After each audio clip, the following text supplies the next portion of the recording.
Hey guys, so this is the third part of top BT Phase DPS, and this time it is against 3 units. So here again, just to repeat some of the disclaimer. So basically, my calculation is done without factoring in the HP damage bonus, right? So you can pause this video for a while and just read through the disclaimer before moving on to the top 20 BT Phase DPS unit against 3 enemies. And basically this is a sample calculation, so you can see that I have calculated based on S1, S2, EX and how many times that they are usable during FR. And even split it up into main attack and follow-up attack, because main and follow-up they have different HP damage limit up, so the total damage will be different. And I have a comparison for launch versus non-launch, but I did that comparison for against 2 enemies. So for this video, I'm just showing the one that is assuming that they have launch. So this is a sample calculation for Sarah. Well, and also that they have FR HP damage limit of 50. So just do keep that in mind, that actually right now in GL we do not have a lot of generic FR that has 50% HP damage limit up. Later on, the first one is actually twins in a couple of days, I guess, or within a week. Then after that we have Setzer, and later down Anna Crow. Maybe some character that I did not mention, but after this video where I talk about BT Phase, the next one I will be doing is related to nukes and then FR. Right, so without delaying, let's go to top 20. Here, top 20 is Sarah herself with 53.1 million. So she still remains as a very good DPS all the way up until the end of FE30 Echo era. So she is really still relevant. And at number 19 is Arania. So Arania, she tops the single target BT Phase damage. But her kit is actually quite special, because during a BT Phase, if you use her LD or a EX, she gets a free skill use. And you can choose to either use it on S1, which is a single target attack, or S2, which is an AoE attack. So in that case, against multiple enemies, she is actually still very useful, although her follow-up attack is only single target. So that put her in the place of 19. And here we are at number 18 is Rosa. So Rosa, like Sarah, she also get follow-up attacks after her main attack. But one of the weakness is that Sarah's follow-up attack is factored into the launch, right? While Rosa is after that she have done everything, then only she does the follow attack. But her follow attack heals the party, so there's added advantage. And she have fast charging, a very good FR, very generic. I have been using her a lot in JP even until today. Since the release until now, she has always been one of the main characters that I use in my main party. And at number 17 is Braska. So Braska received somewhat of the same thing. Actually, most of the support Aura bot units, they receive very similar rework, or basically their BT allowed them to do follow-up attacks ranging between 3 to 4 HP dumps AoE. So if you are deciding on your pool, then you can evaluate over the different Aura bots that we have, what they are getting, and what utility that you actually want from them. So anyway, Braskar is at number 17 with 55.3 million damage. It's just slightly above Rosa. And Sephiroth, who also have a mixed kit, you kind of like can go single target using S1, or you use Fervent Blow S2 if you want to go AoE. So overall, he's actually okay at 55.6 million, but personally, I was wishing that Sephiroth can actually do even more damage. Yeah, so that's that. And at number 15 is Mok. So as previously mentioned, against 2 enemy, Mok actually is the highest DPS until Baltier. So he tops the early Echo era. So he does remain relevant in terms of doing good damage against multiple enemy.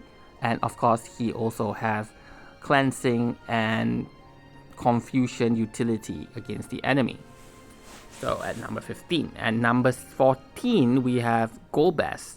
So Golbez received a very similar treatment to Twins and Squall, where he received very high HP damage limit up, but his HP dump is just okay, right? So a lot of characters that we have, like you just look at Mog or Sarah, they are doing over 10 HP dumps, 16, 18, right? So Golbez doesn't have that going on for him. So he's mainly based on HP damage limit up. But nevertheless, here he is at number 14. And at number 13 is Wise. So previously in the video against 2 enemy, I kind of like miscalculated Wise because he does have the BT effect that increases damage by 10%. It's like in a form of true damage where you have the additional number coming up, but his skill with HP damage bonus. So basically whatever damage that you deal, additional 10%. Okay, so that does make him actually a very strong DPS and also a offensive support character, I would say. Okay, at number 12 is actually Yuri. So Yuri is actually pretty strong in Echo era. Their rework actually makes them hit really hard. So he's actually in top 12 with 61.1 million damage calculated, higher than Wise. And we have Queen. So Queen is kind of special because the BT effect increases HP attacks and EX by 50%. That's actually very good for the party depending on what type of run that you are doing. But overall, her own damage is not bad at all. Okay, so she's at number 11 with 61.9 million. And at number 10 is Baltier. We will be getting him in, right after Pain's banner, then it will be Baltier. But I think in between there's another event going on, which should be Makina's BT banner. But do note that Makina is not getting a FR Echo. So do be careful if you are pulling, assuming that he actually has an Echo, which he doesn't. So anyway, Baltier is at number 10. His follow attack hits really hard. His LD hits really hard. And if you have watched the video that I showcased him with Pain, I would actually recommend that you don't enter his BT phase during FR, but actually use Pain to set him up so he can spam FR and LD, because that does increase his overall damage way more than what is showing on screen. Okay, so at number 9 is Jill. So her damage is not bad at all. Her follow-up trigger twice, but sadly her follow-up is after her attack, so it's not taken into account for launch. And at number 8 we have Yuffie, which is 64.9 million. So what Yuffie get is that now her HP plus is a split. I'm not sure split or full attack. I think it's full attack. 9 HP dump, so that's the same as Rinoa, but Rinoa is split. So she does really hit hard against 3 enemies. And at number 7 is Rex. Rex follow-up, it's not follow-up but preemptive strike. He does it twice once his BT effect is active, so that makes him hit really hard during his BT phase. And at number 6 is Lena. So again, I'm always surprised when I see Lena so high up in the list. I remember there's a time when someone told me that it was a mistake bluing Lena, so I hope that really shut that person off. So because Lena now is really good, she has a HP overflow even up to 50, 60, 70,000 HP, which is insane. So you hardly will die even you receive back-to-back attack. And she has very good healing and HP regen to bring your HP back up as soon as possible. But apart from that, she now hits really hard with 68.8 million and getting the spot of top 6 BT phase attacker for 3 enemies. In fact, against 2 enemy or 1 enemy, she's in the list. So yeah, definitely a character that I'll be pulling for. And at number 5 is Fusoya. So Fusoya with BT makes him hit really hard. His EX now charges every turn, so you can just spam his EX during his BT phase. But the thing with him is that he is very close to FE50 era. And in FE50, the first character that came out, Celtiers, he's insane. So he even out damaged Fusoya. So again, right, they push the damage limit up. I mean, the overall damage dealt by character up, especially for utility characters, just so that, you know, they do not excel as a stronger DPS when the DPS character is released, right? So I felt like this is what they are doing, because Fusoya ultimate role is actually a disabler. He can stack his paralysis debuff to a high number. But again, right, if I was mentioning Celtiers before, Celtiers BT inflicts a debuff, I think 8 turns or something, and that has paralysis as well. So it's instant 8 turn, while Fusoya, you gotta stack it up. So, well, anyway, that's something to be discussed later on, several months down, because he's probably like 6 months more till we get him in GL. But anyway, at this moment, he's at number 5 with 70 million overall damage. And at number 4, it is Anna Crow. The thing with Anna Crow is her damage potential can be higher than 71.7 million. Because when I calculated this, I just assumed that her EX will instant charge twice. But I believe if you have Crystal Passive that allows higher rate for EX charge, EX to instant charge, then, and if you are lucky enough to reset and try it, that she gets 6 full EX, I think she can deal maybe rivaling Astos damage, right? So there's a video where she go up to, I think, 900 million, while the highest we achieve for Astos is about 1 billion. So yeah, so I mean, like, if you look at this is 717 million, because if HP damage bonus is at 999%, so basically it's just multiplied by 10, so you get about 700 million overall damage. So this does skills up depending on how many EX that she gets during BT phase. And number 3 is Struggle. So Struggle is right at the age. The next event after Struggle is FE50. So again, FE50, the first character we get, have 11 HP dumps, and that exceeds whatever damage that Struggle can do. So I felt, even though he's at number 3, a lot of people probably will not be pulling for him. But if you do, at least, you know, he's not bad as a DPS, and he have a lot of re-break. So he's at least a character that brings re-break and delay utility to the party. So here at number 2 is Reno.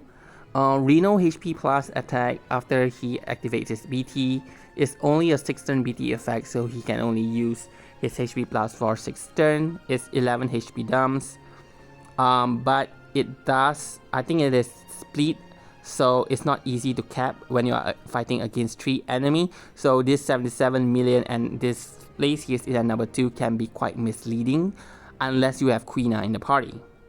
Okay, so if you have Quina in the party, then he will be hitting full damage. But nevertheless, as I calculated this, assuming that they all hit cap damage, he is here at number 2. And at number 1, it is again Astos for the 3rd time. I probably should just remove him from the list. Everyone already know that he hits the hardest from all the previous video. Even against single target, he's still at number 1. Yeah. So here we go. This is a top 20 BT Phase DPS unit that we have in Echo era. But before I end this, just again to mention, do take note that if it's against 3 enemy, it is not easy to hit full damage if the attack is split. Okay, if the damage is split, you probably will not cap unless you have Quina.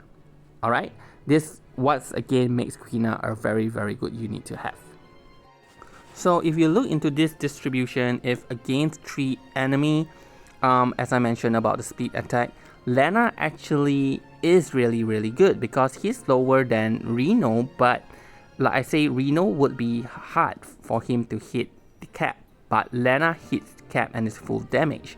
So Lena kind of like topped the chart all the way until Fusoya and Struggle, but like what I've mentioned, Fusoya Struggle is really at the end. You might not be wanting to pull them. And if you already have Sarah, I believe you already have 5 to 5 UW, then that UW you can use it for Rosa and Lena. So actually this bow aura bots, they are really good in this era, right? So do keep note on that. For anyway, in the early Echoes era, now we have Rex and obviously Astos, then Lena, and finally Reno. And yeah, so I hope that this gives you an overview on the characters that does a lot of damage during BT phase. And if you are lacking of that form of characters, then you can use this chart at least as a reference, depending on who you want to pull for. But do take it with a pinch of salt, because especially for this one, yeah, the split damage issue is really messing up with my calculation. So that's that. Alright, so thank you very much for watching this video, and do look forward for the next one where I will talk about characters that can nuke, especially with their FR. Bye!